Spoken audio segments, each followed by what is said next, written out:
the energy sector. Thank you so much for joining us. And it promises to be an exciting and a very insightful time here on this event. Thank you so much for joining us. Tubosun Afolayan, could you confirm that you can hear me and check your mic as well? Yes, I can hear you, and I think we are live already. So I guess the show is started, and it's a good place for us to have the conversation around media narrative and public perception, the energy industry in the spotlights. So thanks for opening, and thank you everyone for joining.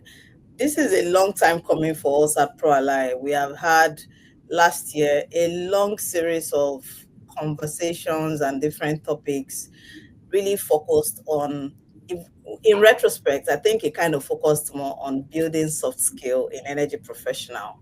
But the Energy Insight series is designed to actually take topical sustainability and communications related topic and show, maybe throw a lot of spotlight on it, share insights, share trends on things that we should be doing in the energy industry, more from a problem solving perspective and creating solutions to it. And that's why we decided to go on a very long break since January. And this is our first Energy Insight series for the year 2025. And hopefully we'll be able to sustain the momentum and stay focused on truly defining Energy Insight series with the topics that we'll be bringing your way.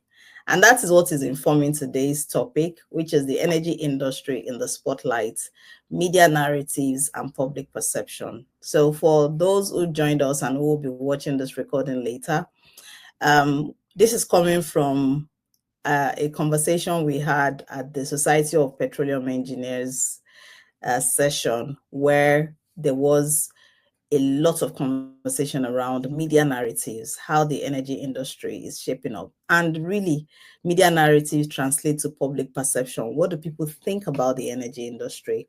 Like, is there a lot of knowledge out there? I know that there's a lot of misinformation. Everybody likes to say, oh, there's so much misinformation. You don't know what we are doing in the energy industry. But is there a concerted effort in ensuring that the narrative is right and that the perception is also as aligned to what we want the media or maybe the public to also understand? And that's what we are going to be discussing today. And we're going to be taking a question style answer style, and hopefully we'll be able to answer a lot of your questions. This is targeted at communications professionals in the energy industry and industry leaders who have the responsibility of speaking truth to power, of sharing their story, of building narratives for what they are doing in their companies. So sit back, relax, and enjoy this session. Back to you, Remy.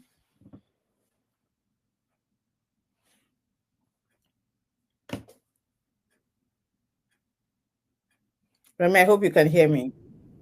Yes, I can hear you. Thank you very much, TA. That was also a great opening coming from you. So I'll share a bit of something I experienced about the energy sector when I was much younger. I think it was the year I was 7. So I went somewhere. I hope you can hear me. Yes, absolutely.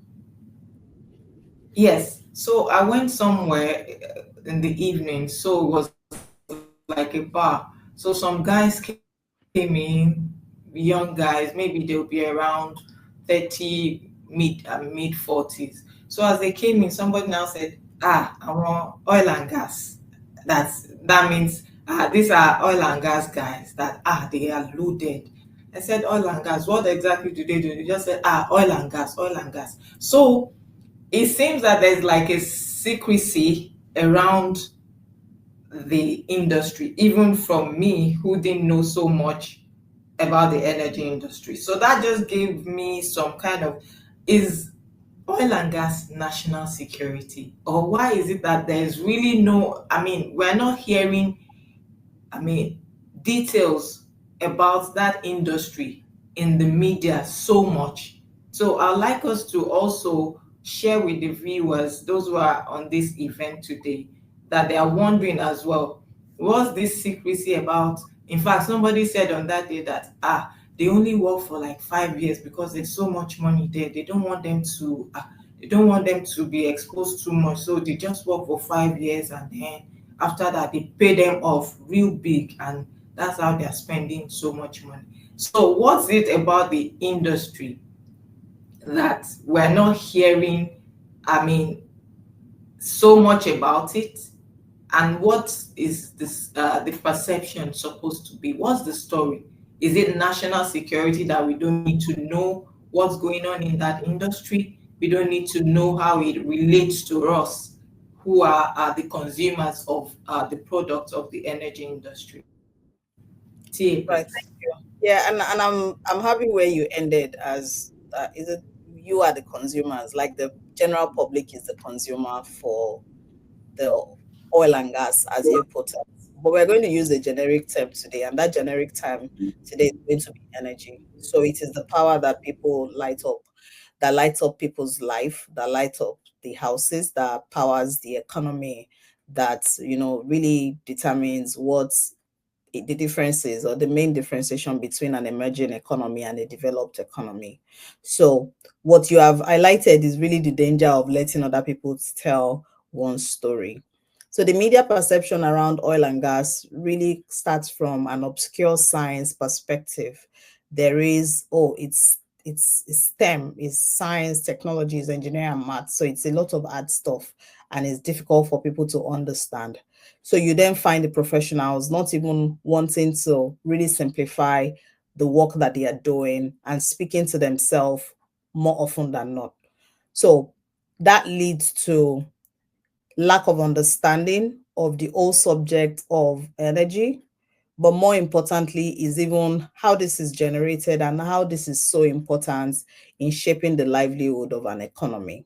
The main difference, and I dare say it again, the main difference between a developed nation and an emerging economy is really how much they have been able to utilize their energy, either in terms of consumption or in terms of translating it to some other goods and product or commodity.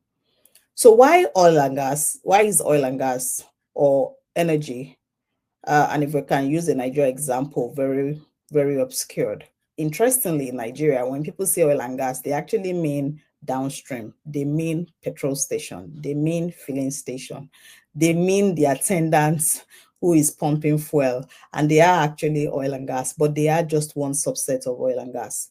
So the energy industry, as we call it in oil and gas, is distributed across a full value chain from exploration to distribution all the way to consumption. And there are different players across this value chain. For those who do the exploration, finding the oil in the subsurface and bringing it out to the surface, those are the guys that you call upstream, right? That value chain is the upstream. They are the producing and development companies. They are the ones that say, I'm an exploration company, I'm a development company, I'm a production company. And then when you move to midstream, it is moving that oil and gas that has been explored and found, found to the point of the consumer. So you then have things like pipelines, you have a lot of service companies, a lot of pipeline companies, a lot of distribution companies within that space. And that's what you call the midstream. And then when you get to downstream, this is where you then go from the pump in the filling station to your cars, to your generators, to powering your house. So midstream is also how power is being, how oil and gas is converted to power and then transferred through the NEPA boxes into your home. So you can already tell that this is as simplified as it can get, but the public perception is that oil and gas is the downstream sector. But without the upstream, midstream, then the downstream sector does not really exist. But the good thing about this kind of subject is that the downstream sector then contributes significantly also in terms of understanding how oil and gas can be perceived. Because if I can interact with a tangible subject of I'm going to buy fuel or I'm going to buy oil or I'm going to buy kerosene or gas, whatever, then it's a tangibleized subject. That means people feel know these things and they utilize it. So it then becomes more imperative that they should be able to be a part of the ecosystem that understands how this product is being generated. It's like talking about rice. Everybody knows rice is planted, but a lot of people don't even know oil and gas is explored for. Like, it's just this very there's just a lot of obscurity around the subject of energy, and the energy professionals, and we energy professionals now also kind of enjoy the obscurity from a perspective of intelligence. Like, oh, it's a very complex subject. You can't understand what it is, and then it just blanketed into oil and gas. So what we are seeing is the full effect of when we allow people to tell our story, when we are not sharing exactly what we do, how what we do contributes to the ecosystem of our nation, and importantly, being able to fill the pipeline, generate interest from our children, from our family members, our loved ones around the subject. Everybody now wants to do coding in one form or the other. And that's because the technology system or the technology management world has made it very tangible that you know what technology can do. You know what an app can do. And everybody then sees the benefit to be a part of that ecosystem through knowledge. And that's where we need to also move the oil and gas or energy to, where people, because they can tangibilize and relate with this commodity, they know when they don't have light, they know when they don't have power, they know when there is scarcity of fuel, they know when their transport fare is expensive, then they must be able to also correlate that with how this is generated so that we can really build the better perception for energy. Back to you, Remy. Thank you so much, TA. So now I know that those guys I met that year, they are midstream, and PHCN2 is in the midstream of the energy sector. So filling stations are operatives in the downstream, right? If I followed your conversation. Yes, you, Nice. So you see, I mean, we are getting to understand the whole complex topic or industry of energy. Thank you so much for that explanation. So now we know that there are stories to tell. I was going to say there's a story to tell. So there's so much that needs to be shared about the energy industry so that every man on the street knows, and I mean also knows how important the energy industry is to everyday living. You know, this also brings to my mind, you know, in those days when they say Nupeng is going on strike or something like that, we are like, and they should go on strike. I mean, how does that affect me? But you know, when we are able to understand that whatever affects them would, I mean, finally at some point eventually affect us, I mean, buying for gas and all that. So thank you so much for that exposition. So now there are stories to tell. Having the traditional media that we have, and even these days that we have the social media, aren't they enough, or can they tell the stories as um, as expected or in the right form? So my question is, why do we need to discuss this topic? The media is there to tell, I mean, to give us the news, to tell us about events, to tell us about happenings in every industry. So why are we discussing that of the energy sector differently? Please go okay. ahead. Right, thanks for that. So I'm not sure we are defining it differently. I think what we are trying to do here is to build the understanding of the public into what true energy conversations should be about and what people need to know. You can't tell a story you don't understand. You can't tell a story you don't have a full knowledge of. what you do at best is like to skim around it. So it's like you doing Chinese whispers. Somebody tells you, okay, and then energy travels from point A to point B, and then you go and report that out from your own context of, and energy traveled from point A to point B without the full picture of what truly traveled. So energy stories have been in existence, or I'll say incomplete energy stories have been in existence because it's spoken mostly from a place of, and I'm trying to choose my word very carefully. I don't want to say amateurs, but from a place of non-technical professionals. And the charge here is really that technical energy professionals need to really own up their narrative to share what they do and how important the work that they do is to the energy ecosystem. So, I take, for instance, a young or old journalist asking questions around the energy space and goes to publish that more than half of the time there is still a lot of reliance on, so what do you mean by this when you say the power outage is XY, or we are producing as a nation XY barrel of oil per day? What does that mean in terms of GDP? How do you correlate that to policy? How does a policy that is enacted, how does it affect you as an industry? How does it affect the common man? It's easy to pick it from a point of, oh, fuel is now 1,500 and is expensive. But what has changed in the component of fuel production? Is drilling more expensive? Are the fiscals around maybe the royalty that the government charges now more expensive? How much is a barrel of oil in the international market? Is it now more expensive?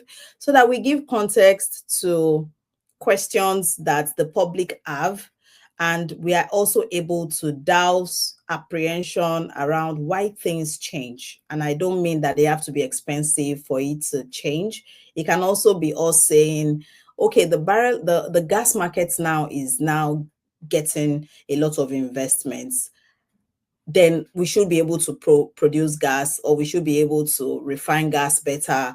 Or why our refinery is not working? Is it that steel production is on the decline? We'll be able to ask more intelligent questions when we have knowledge. So it's not that traditional news media can't do the job.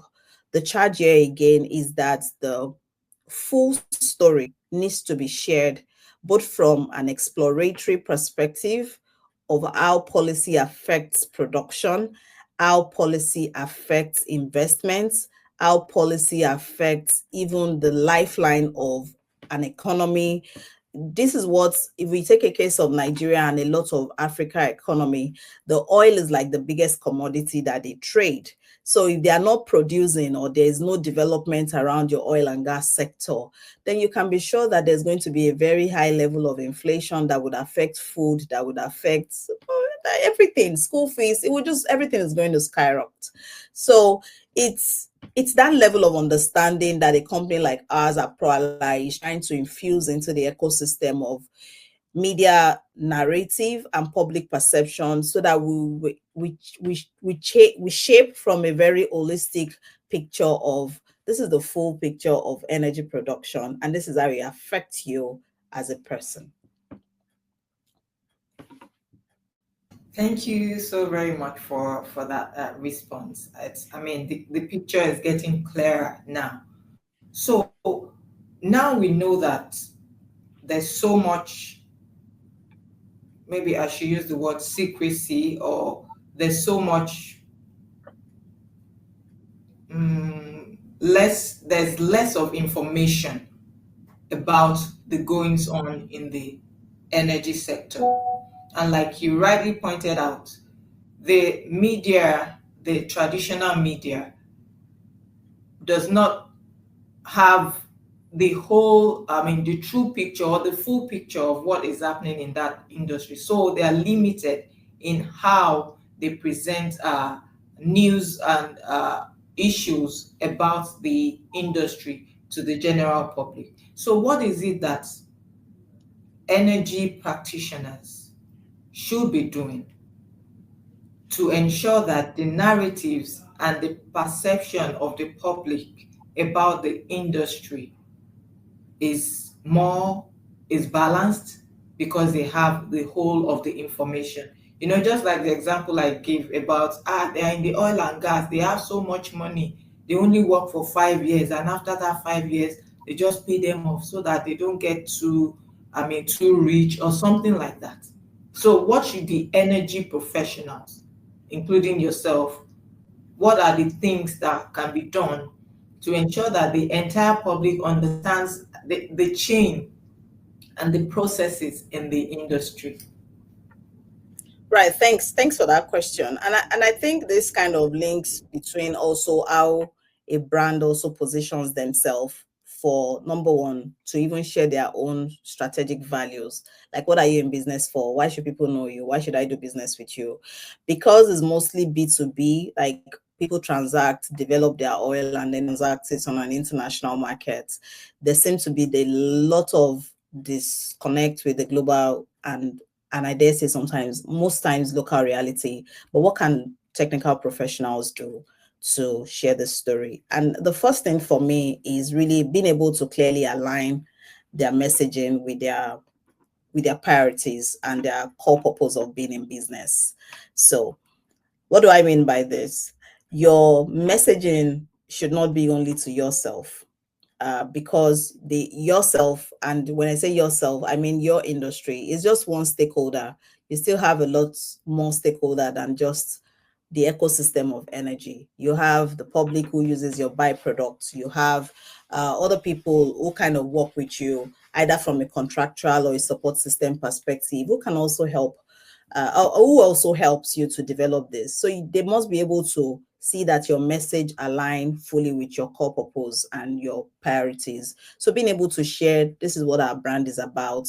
We are a gas company. We are a oil and gas development company. We are a clearly solar renewable energy company. Just being able to put your words out there in clear terms. This is what we are doing. We are developing oil and gas to provide maybe, influx of what's the word, exportables into the economy, or to just really be a national development company that sustains the community that you operate.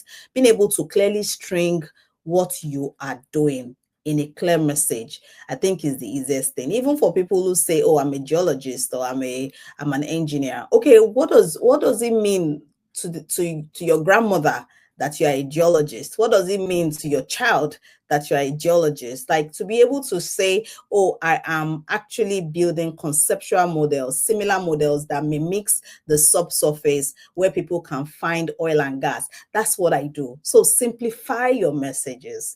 I think that's the first thing that energy professionals and technical professionals need to become and imbibe as a critical part of them.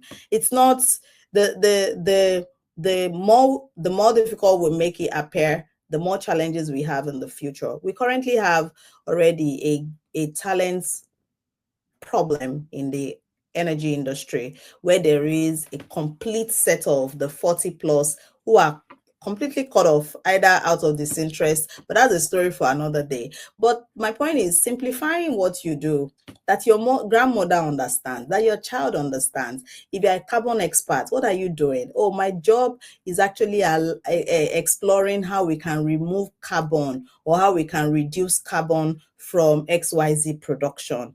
That way, we found the first level of interest in people. The second thing is also in our clear reporting. I'll say be transparent.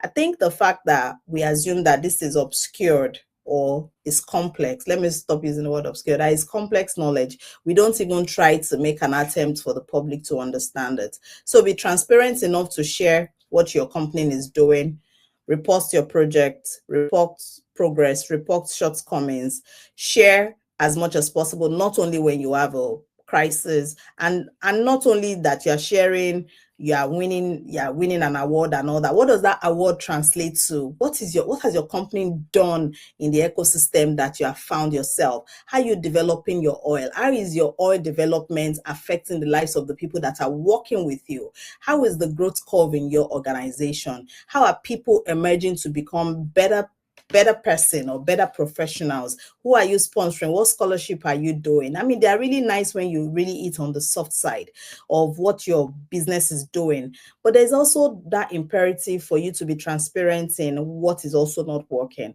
So share progress, share shortcomings, share reports, keep the largest stakeholder abreast of what your organization is doing. And because we work in science, science is fully backed by data. Science is not obscured. You can't just invent something from the tree and say, oh, this is it. Being able to provide clear facts, clear data in the reports that you give, for in terms of maybe the number of production that you have per day, maybe you have an hydrocarbon accounting problem, so that people who bunker pipeline, as an example, they can see that this is how it is being monitored and this is how it affects the whole economy that should get the light that is being bunkered. Or for people in communities where you operate, when you can share the data of what you should be developing or producing versus what you are actually producing, it also puts perspective to that. So number three, I would say, is making sure that our reports, technical professionals, are really grounded in data, and it is not claim for claim's sake. It is claim that is evidence in the data that we use. I'm going to share two more, and then I'll stop here for your next question. The fourth one I would say is also humanizing the narratives through our leadership voices. I think leaders in the energy sector kind of think that they are operational people, like they are more interested in going to the field, and which is great. So I'm not saying that leaders should not be on the field and wearing boots and helmets and being rubber on the road kind of people. But your first job as a leader in the energy space is actually that you, number one, you protect the brand that you work in. So how do you humanize the narrative? How do you tell people what you do? Either for fundraising, investment purposes, raising capital, sharing what you're doing, you have to humanize it. People have to know you, see you, feel you. People have to know what you are really up and about doing, what your organization stands from, and you are the chief storyteller of your organization. Even if you have a chief communication officer, that person is not your chief storyteller. You are the brand that people see. You are the first touch point. So humanizing our leadership voice in how you show up, where you speak, what you say. You cannot be an E&P company and you are going all about and talking about engineering services. I mean, it's great, but that's not your focus. Your focus should be aligned to the core business that you're doing, so that people, every time they see you, they hear from you, they are also connecting with the heart and mind of your company. And then the fifth one, which I personally really, really like, because it empowers the technical professionals who feels like their job is to be at the back of their laptop from 8 to 5 and not talk to human beings, is that it empowers you. The organization also have to empower employees and their local community to become ambassadors. Communication is the strongest when you have more people telling the same story. Yeah. Where your employee tell the same story, your host community tell your story, your stakeholders tell your story, your child in the house tell your story, your customers tell your story. So being able to empower people, employees particularly, that part of your job is also that you are a brand ambassador. You should be able to simplify what you're doing. You should be able to teach people what you're doing, either informally or formally, so that we endear more people to the energy space. And importantly, we'll begin gradually to shape the narrative and the perception out there. So I'll stop here. I have 5 more, but I'm happy to stop here and then take your next question. I hope you're still here. Okay, yeah, you're here. I'm here. Thank you so much for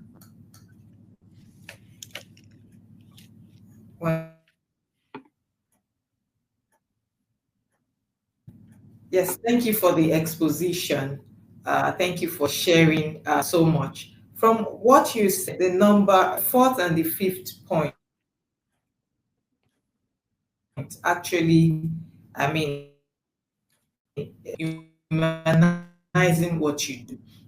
I mean, these days, I think this should be something that you even cut across, even from the energy industry, because these days people want to see the people behind the brand, so to say. They want to relate with the humans in any company or brand that they're going to relate with. So I really agree with you on that. Also employees' voice. I think this is something that is like a gold mine that brands in the energy industry should tap to. So my question is, having over that now, there's so much to be done in terms of sharing what the energy industry represents. We see that there's a whole lot of things to even make them get attracted to wanting to be professionals in that industry. Because, for instance, I never saw any engineer around me, for instance, to say maybe when I was growing up that maybe I'd like to be a petroleum engineer or something like that. So it means that yes, we all agree that there's so much to be said. So what specific strategies is ProAlly as a communication and stakeholders industry, I mean, stakeholder firm in the energy industry doing, and what strategies are being put in place? What are the plans to ensure that the stories and the narrative of the energy industry is pushed out forward better and further so that people get a full understanding of what energy practitioners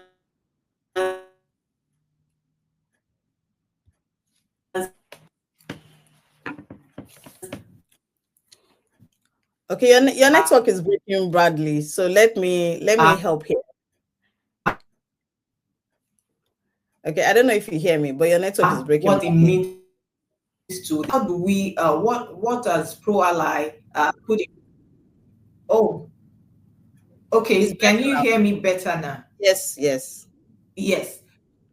Okay, so I was saying ProAlly as a communication and stakeholder firm in the energy industry. What strategies, what are the plans going forward from this conversation? I know that already ProAlly is telling stories and, I mean, sharing narratives concerning, stakeholders in the energy industry.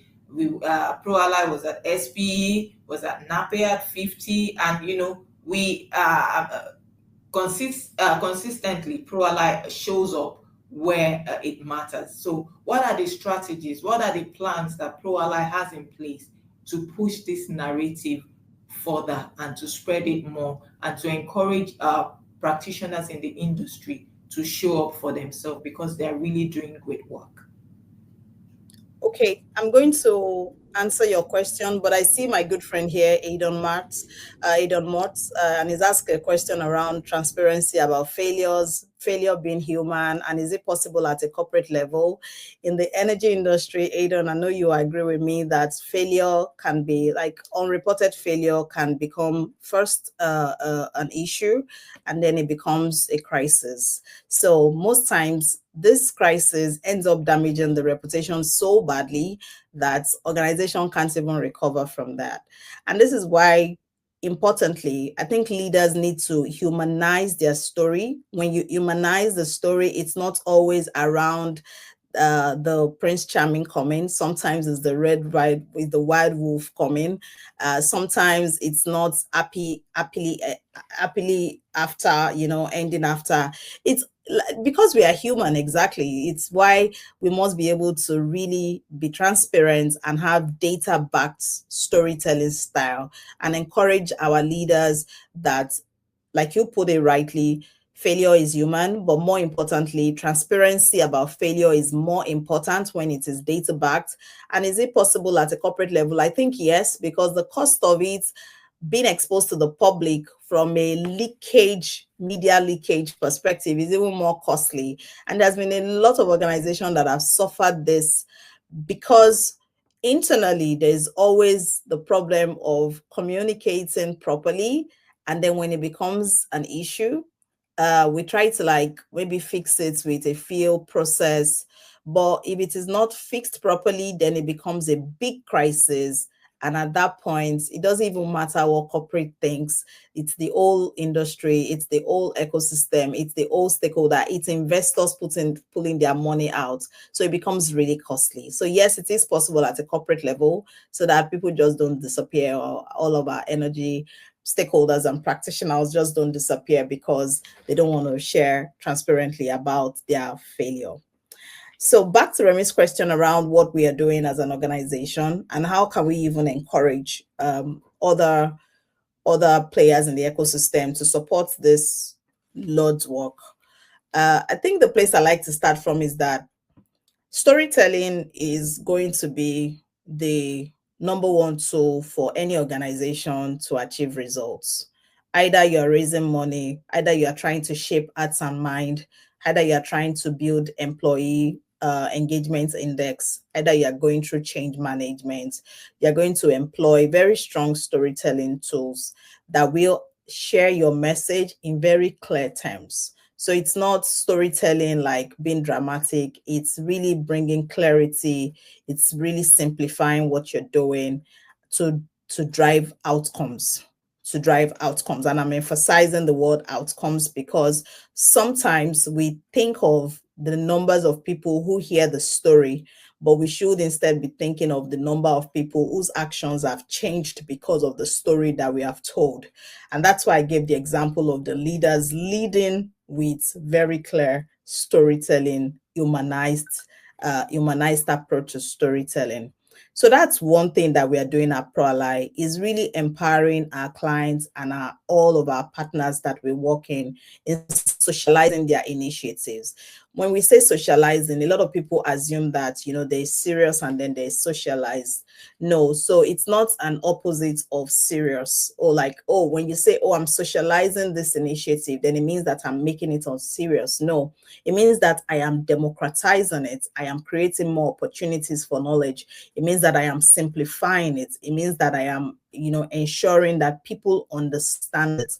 And the right word really is democratizing opportunities and knowledge, because that way, the more people know about what you're doing, the more socialized it is, the more people-centered it becomes. And when you have a people-centered approach to what you're doing, you're not just running initiatives from it's a nice initiative or it's good for our local operating environment. It is from how many acts are changed by it, how many students are now inclined to study STEM or maybe one focus subject, how many of my staff have changed their behavior through this, how many of my staff now understand what we stand for as an organization. And this socialized business service is so critical to sustainability. And this is why we call ourselves a sustainability communications consulting firm. Sustainability, in the sense of it, is really about people, planet, and profit. And it's really taking any initiative, even your exploration initiative, and asking yourself, what's the profits orientation in this? What's the people perspective in this? And what's the profits and the planet, the effect on the planet? So if you can ask yourself those three questions, that's what we bring to your initiatives from a socialized perspective. These three things, how are they showing up in your initiative? And I gave an example on one of my trips when I was talking to one of our clients, and I said, I hope you know that your rig up operation can be socialized. And he asked me how. Like, I just want to rig up in peace. That was the word he used. And I said, okay, yes, you can definitely rig up in peace, but you also have an opportunity to teach students in the community that you're operating in what a rig up operation is about. Yeah. In rigging up and rigging down, what you're doing is actually constructing and transforming mathematics to life. And, people are seeing pipes, steels, all of these things measured and being piled up, and then drilling happens. When you can translate that to a simple I'll say maybe like a visual effect or a cartoonish character, what you're doing is number one, you are building a corporate repository for your organization that will keep people in the hearts and mind, like all your employees can relate to. This is what a drilling operation is. So with that simple thing, you have taken trainings, you have shared knowledge on how drilling operation happens. You have shared with your operating community, how you care about their environment, how you move either through barging or whatever, you move this pipe from one point to the other, how dangerous it is if one is missing. You can visualize that through storytelling. You can use various platforms to do that. But the important word is that you are building a sustainable ecosystem for your operations. So, and you can actually build a schematic of that such that an engineer who joins your company in 2 years can see the life of, oh, this is what a drill rig used to be. A lot of companies have used so many drill rigs that any engineer that is joining them can't even appreciate the kind of work that these companies have done in the past. So that's, for me, is very disheartening. So one of our core services is really socializing business initiatives. And we say that with all manner of, everything can be socialized, everything can be humanized, so long the three importance of sustainability components is respected, which is people, profit, and the planet. And we make sure that that's represented in what you're doing, and your outcome is also, designed at that. The second thing that PROALLY has also been able to do, particularly, is also to have strategic communications management for particularly indigenous players. And when I say indigenous are people or companies that are kind of local, so like their their full ecosystem, their full products and services, and they may have partners internationally, but they are really like kind of cocooned in a particular nation. Yeah. And you see that a lot in emerging companies. And even in the US, even in Canada, you have a lot of indigenous companies there. So what we are doing, particularly with those, is to help them start early to institutionalize all their learnings through corporate communications. And there are several things that that can also become, apart from it becoming a heart and mind drive for people, it also enhances brand equity, and it starts you early in sharing your story. It starts you early in teaching your leadership what they should say. Leadership communication is a concept. It's not because you're a leader and you automatically knows how to communicate. No, it's really you understanding and asking yourself, how am I even showing up to my staff? How do my staff understand the work that I do every day, or how their work translates into outcome for the organization, or their lack of work translates into it? How are you showing up with your investors? How much trust are you building into the ecosystem of energy? Maybe you're working in the upstream. Who knows you? Who knows your story? Right? It's just a lot of things that we can really unpack in the strategic communications operation space. And we have been, really, really delighted that the companies that have really started with us, we can see that change in the hearts of mind of their employee. They are more engaged. People are really, really seeing them for the service that they do provide to the ecosystem, and not just as a brand. Oh, you're doing engineering. No, it's like, I'm doing engineering and I'm doing core subsea engineering, and I'm the go-to person for XYZ kind of service. So that's also useful. The third one, I think, is the one that is a bit more familiar to a lot of people, and that's when we say digital and brand communication. Digital and brand communication is exciting because everybody is digital now. Everybody has a smartphone. Everybody is a knowledge expert. Everybody is a subject matter expert on subjects. So the digital world is like a completely new opportunity for people to actually showcase. It's an opportunity for the energy sector also to showcase their brand, to tell people, to win hearts and mind. I know most leaders kind of feel, oh, I don't want to be in the social space. I don't want my business to be in the social space. Yeah, but your business is going to disappear very soon if it's not in the social space. There's so much you can do that it does not jeopardize your business entity, either in your showing up, but there is a lot to lose if you are not doing that. And you can take a cue from a lot of international companies.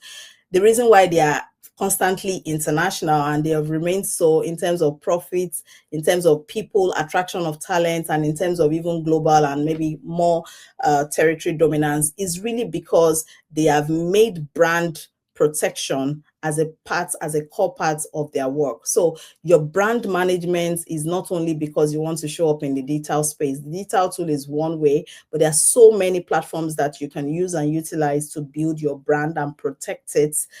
Think about the top 10 top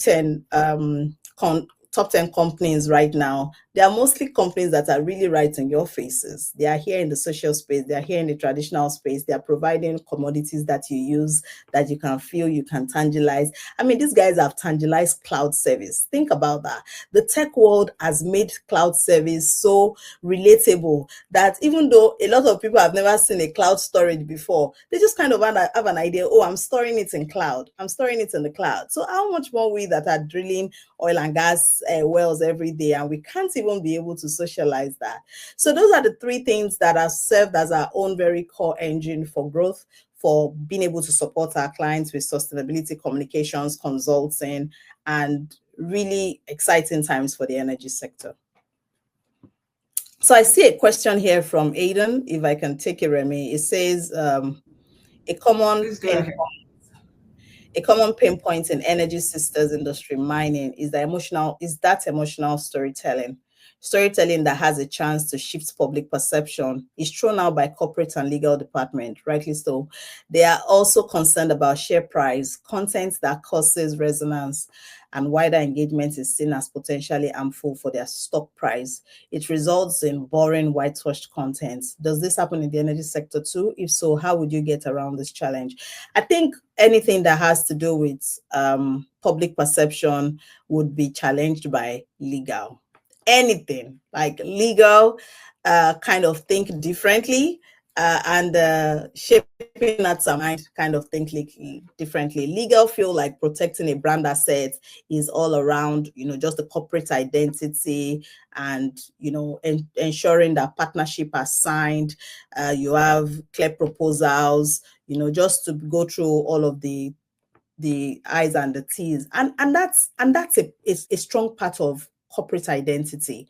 But when you take an example of mining, which we know fundamentally already have, quote and unquote, some questionable, because of lack of policy in most places, some questionable developmental history. So I'll explain that in an example.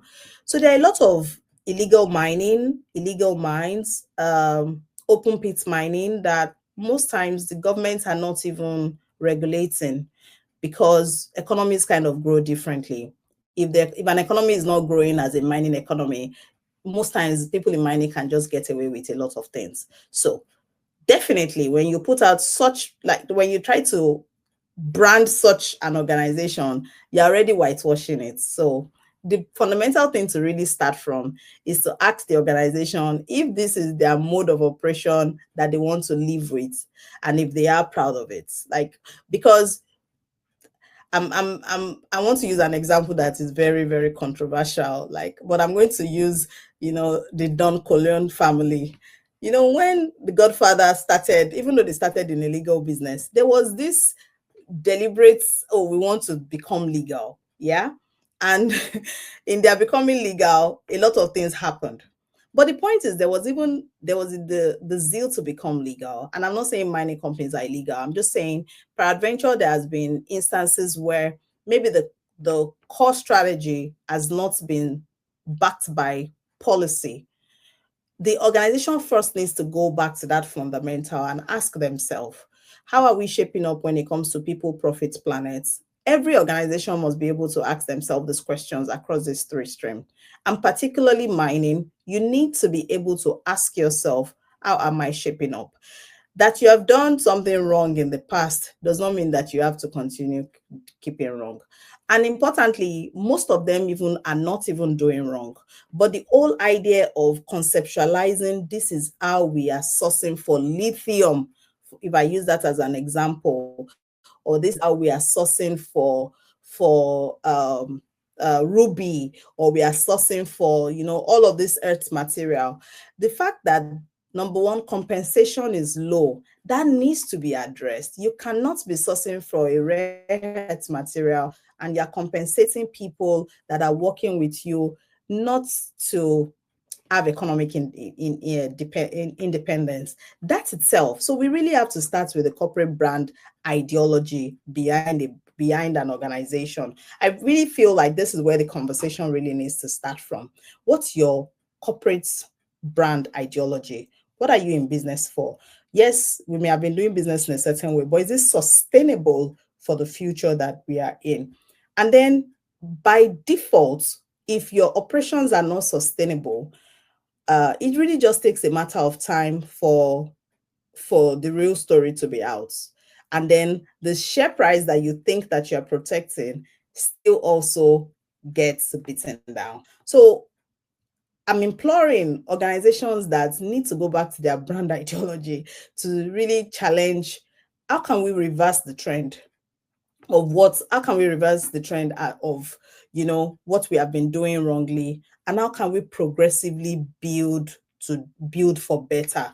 Yeah, so it's really that for both the energy and the mining sector, because if there have been opportunity where you started an organization where the policy was not strong enough, one day this policy is going to get stronger. Would you have a life wire to get out of the business at that time? Would people trust you with your communications, or the transparency or lack of it? Or when compliance or policy now becomes stronger, would you be able to really stand the test of time? So our charge is really for organizations to start taking a step back one after the other in really asking our brand ideology. Is it worth the public knowing? Is it worth the public knowing? And if the public know, like, how would this reflect on us as an organization? There are a lot of things to unpack, because it's not just a one problem thing for both the energy and the mining. Even the tech companies also have this. There's also the dark internet that everybody's challenging. There's also the rise of the AI. Like, how is that being controlled? What's the compliance process there? So it's kind of everywhere. It takes a lot of work from an organization to step back to say, okay, I'm going to represent myself for perception, for profits, for sustainability reasons. And I'm going to start one step at a time. Number one is even building a leadership within your organization. And then you start thinking about how you can shape the perception of people in the public space and tangibilize the products that you're making to build that in mind. So a lot of things there, Aidan. I know that you are a fantastic subject matter on this. And thank you for the good work that you are doing. Thank you, TA. Thank you for those beautiful insights. I'm taking away something: people, planet, and profit. That this should be something that every organization, especially in the energy industry, should, I mean, from time to time, look at to streamline their activities in that industry. So I know that we have said a lot about simplifying and socializing um, the energy industry, the work that we do, that people do in that industry. But don't you think that probably the fear of exchanging confidential information, about the work that people do in that industry may be one of the reasons that practitioners may want to hold back? So how do they navigate, sharing what to share, what not to share, and the kinds of things that should be kept out of the public glare? I hope you understand my question. Yeah, so and again, it's the assumption that when we say socialize, that we say that we mean people should share confidential information. No. Confidential information, that's why they are called confidential. There are four categories of information. There's the highly confidential, there's the confidential, there are different categories of data, right? So socializing does not mean share confidential information. You still have your brand to protect. You still have to protect your brand equity. You still have to protect all your own partnership agreements and all that. And you have to honor that. Yeah, all your NDAs. So that's not what socializing is about. Socializing is focused on distributing knowledge of what you are doing, not what is confidential. So I made the example of rigging up. Rigging up is a normal, it's a oil and gas operations. It's like pumping oil. It's like running like an extended well test. They are normal operations. It's not unique to any brand, right? But you see organizations, they don't even share within themselves that, oh, we're having an extended well test. It just sits in the department and no other person knows, right? And anybody's waiting for, oh, when we then can really say we have a lot of proven reserves, that's when we announce it, and we announce it as a win. I mean, it's great strategy, but that was in the past. Now, the better strategy is that people, particularly your staff, are your allies, that they are your first ambassadors, that they know that the work that they do, like the guy who is in HSC understands that the work that he does, if he does not do his HSC properly, that even the extended well test might not happen. And I'm using that as an example of common practices. So it's not about sharing confidential information. It's not about sharing things that are not true. It's about socializing what you do for democratized knowledge, for democratized opportunity, for most importantly, to also fill the talent pipeline in the energy industry and to shape perception of people that the energy industry is a people-oriented, is a people-centered, and is really gained at supplying and supporting the planet in it. One thing that always follows a question like that when you say confidential information is also around greenwashing. There's something in the sustainability space that is called, either pinkwashing, whitewashing, greenwashing, all manner of things. There are different languages to it. Yeah. But it also comes with a lot of responsibility on the organization. Would you whitewash to protect your image? I can't even answer that for any brand, but brands do that. Brands whitewash to protect their image, and that makes it fundamentally wrong. And it goes back to my question of these three things: your people, your profit, your planet. Can they be armed by the decisions that you are making? If they can't be armed, then you are in big trouble. Yeah, maybe not now, but in the future, or except you try to correct it. And that's the really power of socializing initiatives, where you are putting people center at, where you're people putting people at the center of what you're doing. I think what we must also do when it comes to whitewashing, or avoiding greenwashing, is that we must not be evasive. There's a lot of English that people pack into conversation, brands pack into conversation when they are doing sustainability reporting. Is if you can rewrite a sentence, like, in the most clear term, you will find out that that simple exercise will make you remove evasive words, will make you ask yourself, am I positioning for myself from a responsibility or from a reputational perspective? And those are good.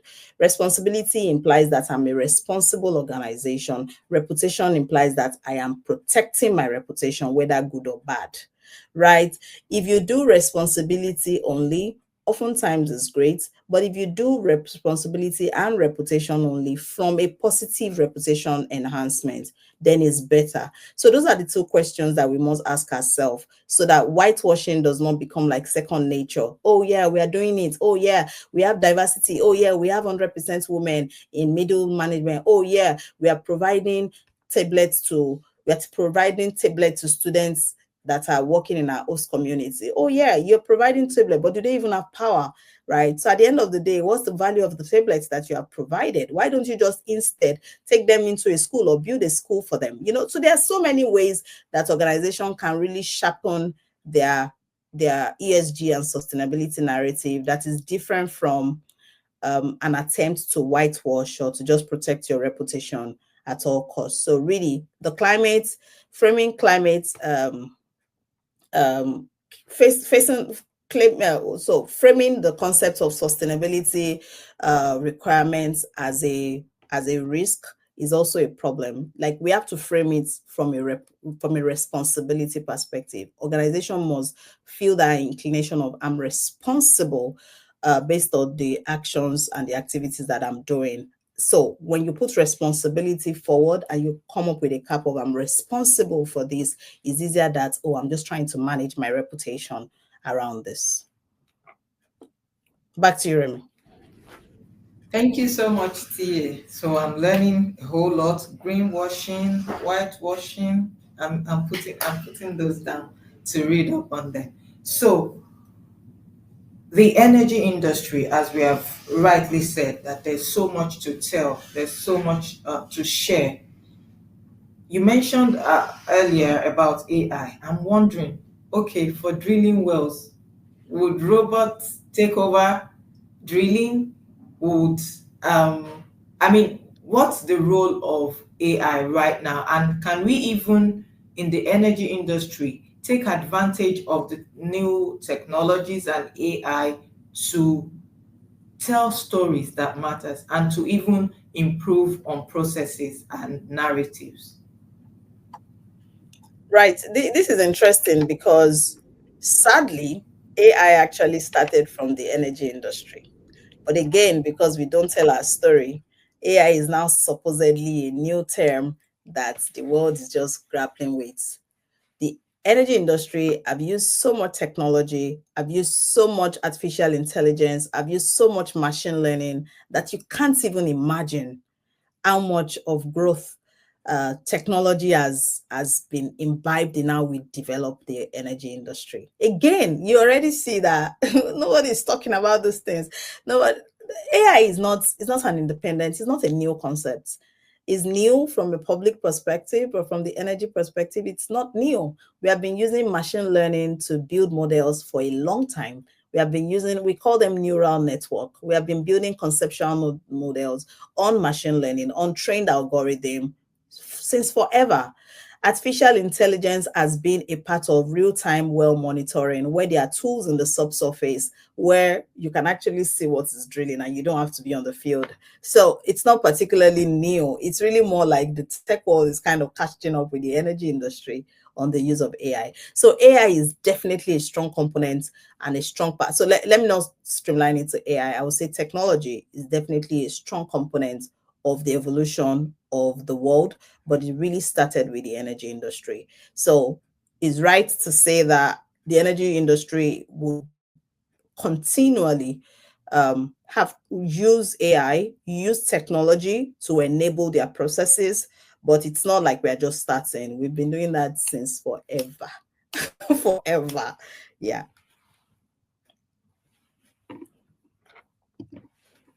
Thank you, TA. So it's not a new phenomenon in the energy industry. So it is something that has been there and will continue to be there. So we now just have to continue to adapt to newer ways of doing things, or maybe better way as provided by technology. So now, if you were to speak to the communication department of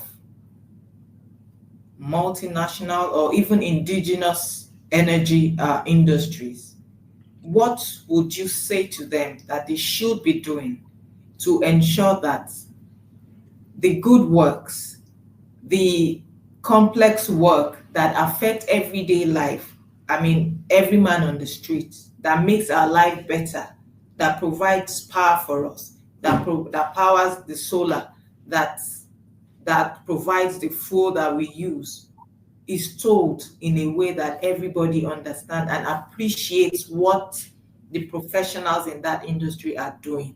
What will you say to the communication department right now?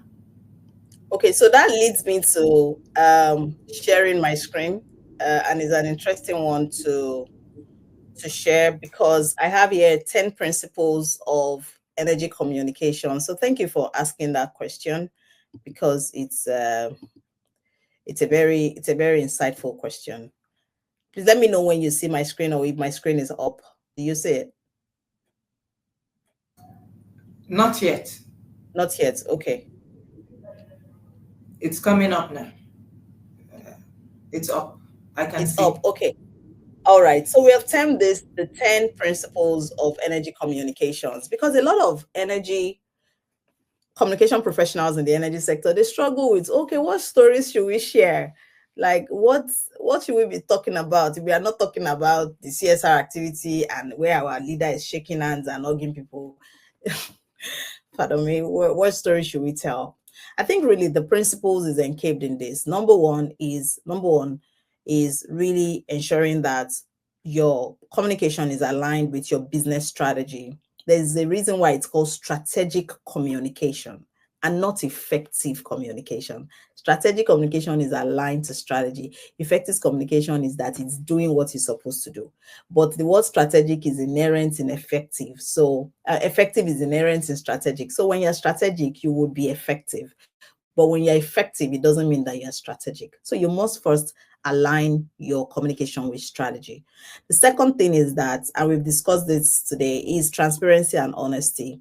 And I guess that's the point Aiden also asked around, how do we ensure that people really can be transparent and honest? We've seen that the importance of transparency and honesty is more than just, I just want to say the truth. It is that I I want to share the core of what we are doing, right? And the third leg of transparency and honesty is really that it must be data backed. You can't make claims just because you feel like making claims. You can't just throw things out. You can't just throw numbers out as us and say, oh, we have 30% of women. Give us proof. Let's see them, show them out. You know, show, if you say your idea and I well represented company, then show. You know, if you say that you are XYZ, you must be able to just show. So science is entrenched in data, and organizations must really share data-backed claim. The fourth principle is what I call leadership presence, and we've discussed that extensively here. Leadership presence is so much that you are first the brand ambassador, you are the chief storyteller, you are the chief everything of your, you are the chief representation, you are the chief ambassador of your organization. So your leadership presence must also evoke that. People call it executive presence. Executive presence is great, but it's leadership presence. It's like I'm representing this organization, and yeah, I'm here for that.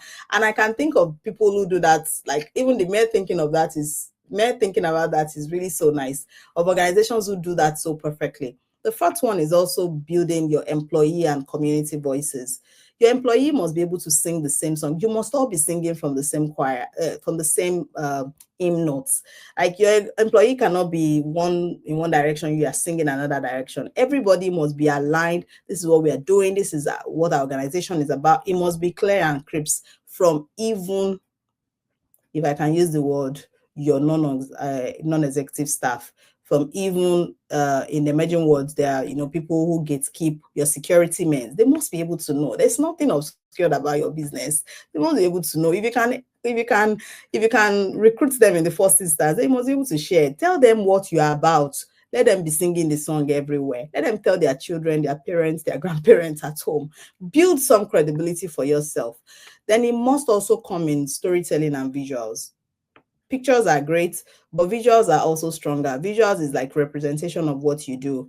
Either you're telling it on various platforms or one platform, or you're not even telling it on any platform, but you're telling it within your organization. You must use storytelling and visuals. There's greenwashing vigilance. You must also be careful that you're not projecting yourself as an organization who is just greenwashing. We just want to appear right. Reputation is important to us. You must also come from a place of responsibility. You must come from a place of care. Care for planet, care for people, care for your profits. Because at the end of the day, you're not a charitable organization. You are a profit-making organization. If you don't make money, you will run out of business. So profits, you must care about your profit. You must care about the planet. You must care about people. You must align to ESG. ESG is the life wire of a lot of organizations. It's environment, it's social, it's your governance principle. Like if you notice, most organizations that kind of stand the step of time, they have very strong corporate governance. It used to be called corporate governance, but it's now ESG. And if you think about it, it's also people, planet, and profit. E is environmental, that's planet. S is social, that's people. G is governance, that's profit. So it's you see why these people, planet, profit is just everywhere. It's the life wire of your organization. And now, because you can't just be in silo, you have to like think regional collaboration. What can I do? What partnership can I get? And I'll take examples of our energy story publication that is coming on. We are partnering with a lot of established media houses to tell the story. We are partnering with energy professionals to tell their story, and to even pay them for telling their story. Maybe that would encourage them to start telling their story. We are partnering with a lot of organizations to ensure that our collaboration kind of speaks to the same thing. If the more we are telling, there's a need to socialize, there's a need to humanize, the better for us in the energy sector. And finally, you must speak with an authentic tone. Like there must be authenticity, truths truths must be oozing out when you speak. Like you can't speak and somebody is asking, really, is this person sure what the person is saying, etc., etc. You must be that clear that, okay, I'm speaking authentically. Speaking authentically on this subject matter because I know what I'm doing. I know what my organization is about. So this is what it is for energy communications professionals who really truly want to share their story, who really want to build brand equity for their organization and be able to generate outcome for their organization. These 10 principles will help you, number one, to equip yourself, number two, to democratize your opportunities and your knowledge, and to build brand equity for your organization. So I'll leave it at that. And yeah. Thank you, TA, for doing the Lord's work. So you have summarized all that we're saying in this 10 principles to share with the communications professionals in the industry. Thank you for reminding us that you are first your own brand ambassador, the chief storyteller, and the chief of everything, in fact, about your organization. So as we are closing, there's a question in the comment section that I would like to read. So Samuel Onu says, thanks for the insightful conversation. This is my first time on this. I'm enjoying it. So to my question, in the West, energy storytelling often focuses on climate change, while in Africa, it's about access and affordability.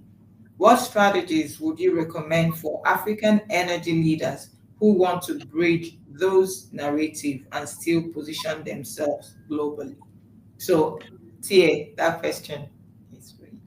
Right. Thank you, Samuel. Samuel, your question is a $1 billion question. So thanks for asking it. And I say so because I can't finish answering it, but I'm going to, start the conversation here. So it's not coincidence that in the West, they're talking about climate change. And in Africa, we're talking about access and affordability. It's the reality of time. It's the reality of the people. It's the reality of the economic indices of each of these states. In Africa, we have an access problem. We have an energy access problem. So we can't but talk about that a lot. And you can also see the examples of the Africa Energy Chamber, of PROALLY. There's got to be that balance between is access first, access, affordability, and access. I really like that, and and climate change, right? And I didn't say next climate change, but the realities of the Western world is slightly different. Not because they don't have an access problem. A lot of people feel like they don't have an access problem. They do also have an access problem, but the magnitude is not as much as ours. So if you look at it in the West, in the winter months, the energy prices are very expensive. Like gas provision in Europe particularly is always a challenge during winter months. Yeah. So they do have an access problem, but the magnitude is different. So how can we then ensure that Africa energy leaders who wants to build these narratives position themselves globally? So one of the fundamental truths about where money comes from in the energy sector is that the money flows from the West. The money in Africa has not been channeled, except, of course, Dangote, who is making an attempt, and a few gentlemen who are really investing in Africa energy space. The money for producing energy comes from the West. And it's not only producing energy, it's producing all sorts of things. It really comes from the West because their financial system is kind of developed better than us. So it means that the people you are going to borrow money from, they want to talk about climate. The people you want to borrow your money from, who wants to invest in your product, They want to talk about climate. They want to prioritize the planet. So is how do you bring your story of access and affordability with a balanced I am also, while doing this, producing sustainably? That's the strategy. The strategy is to ensure that your process is now sustainable, because the money holder dictates the tune. So if, for example, ESG imperative, your sustainability reports is going to form a core part of why I should give you money, then you better tell me what you'll be doing.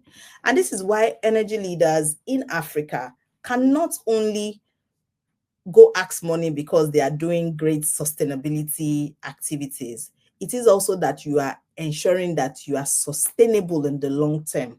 So your environmental component is just one part of it. When you say climate, that's environmental component.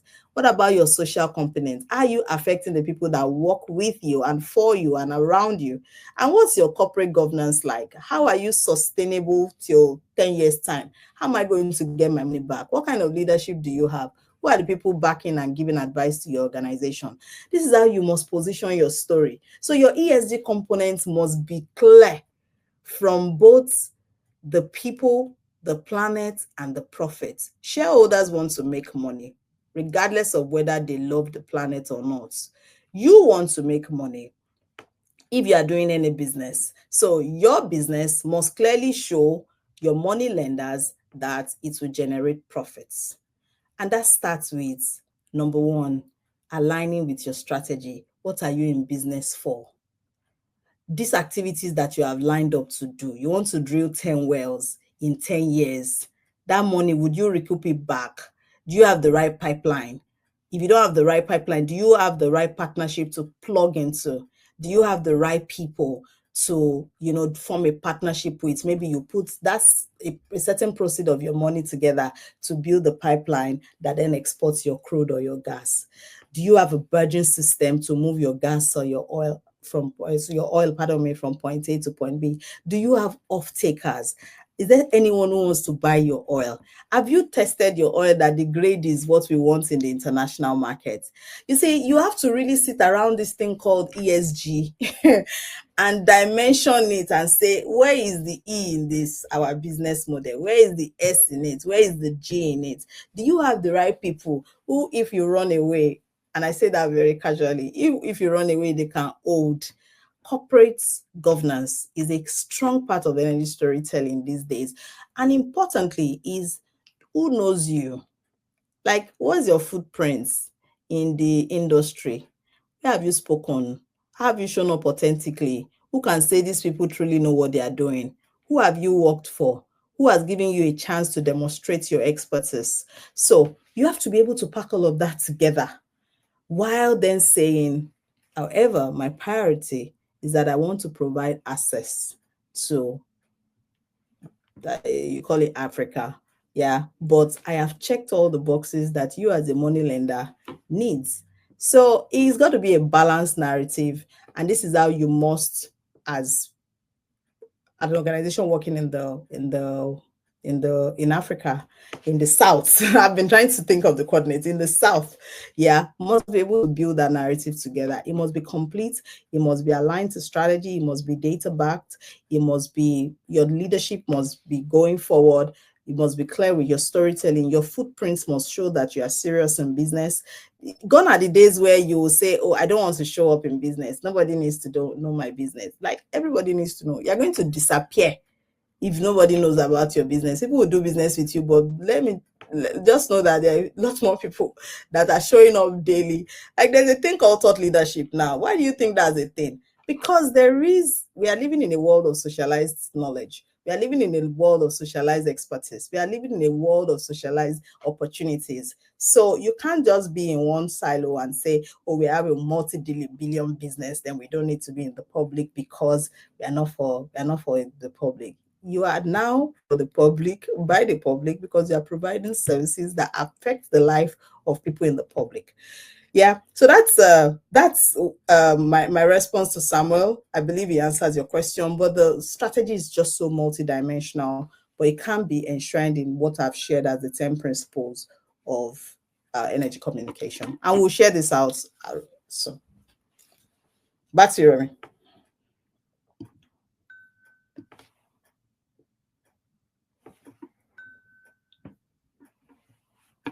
Remy, are you on?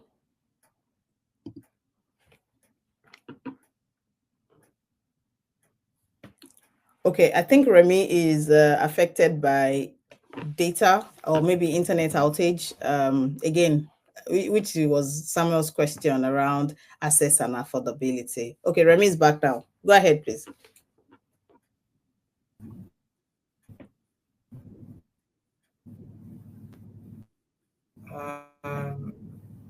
Okay.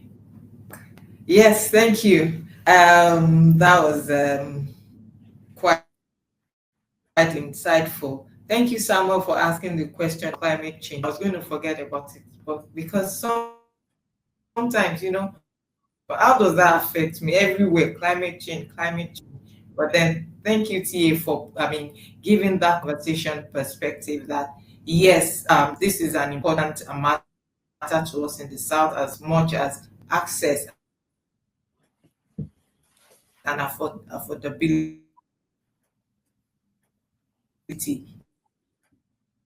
is to us. So to shape our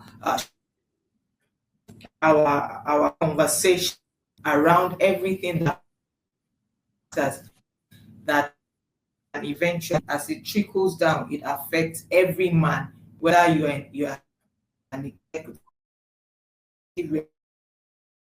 Thank you so much for that conversation. And you mentioned something as well. I'm like, really?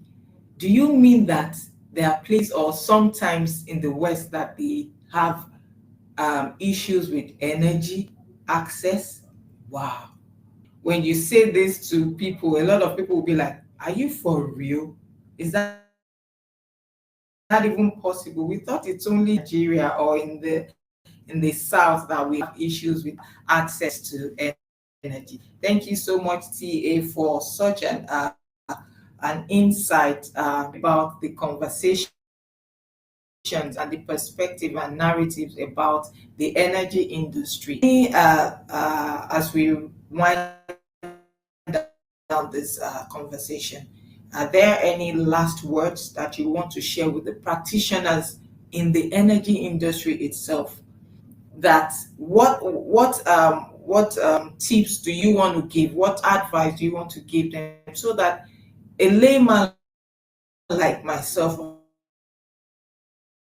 the street will not continue to hear they are oil and gas. They only work for 2 years. They have been so that they don't become too selfish or too rich. So your last words for segment before we turn again. Okay, so let me first of all correct that impression. I think it's really just recent time that oil and gas people don't work for long. They work for 30, 40. I don't know if people work for 50 years, but I know people work for 40. They are one of the longest and committed, and I say upstream now, but they are loyalists, if I can use that term. They are people who stay with organization and never leave. The average age you bank in an oil and gas now, even so, even with the millennials, is like 10, 15, 20 years. So they are long serving. Like I've never heard the term of that 5 years before. But again, we don't tell our story a lot. But they are the biggest loyalists in the corporate world that I've seen and I've come to really appreciate. My final words would be, I think what we are doing here is really to strengthen collective legitimacy and legacy for the oil and gas and energy industry. But oil and gas more importantly, because the energy industry is really wide. So you have renewables, non-renewables, you have distribution, you have operations, you have a lot of things. But let's stay focused on oil and gas as a subset of the energy industry. When we do sustainable communication or sustainability communications, what we are doing, and for everyone who does it, like Adon, who is really, doing great work with Geologize, PROALLY, doing great work with sustainability communications and socializing the energy space. It is really that we are strengthening our collective legitimacy. The industry, there's no industry that is devoid of disappearing or becoming redundant, because of the lack of storytelling, because of the lack of socialized initiative. We will do a lot of our our generation a lot of good if we integrate our storytelling to showcase energy goals and development, if we can build trust, if we can humanize accountability, humanize how the power gets to people's house, so that when they switch on the power in their house, they know that, oh, this is what daddy does. Daddy is the one that pumped oil. Mommy is the one that pumped oil. To humanize that, we need to make our impact very relatable. We need to be able to, if people can understand cloud storage, then they can understand conceptual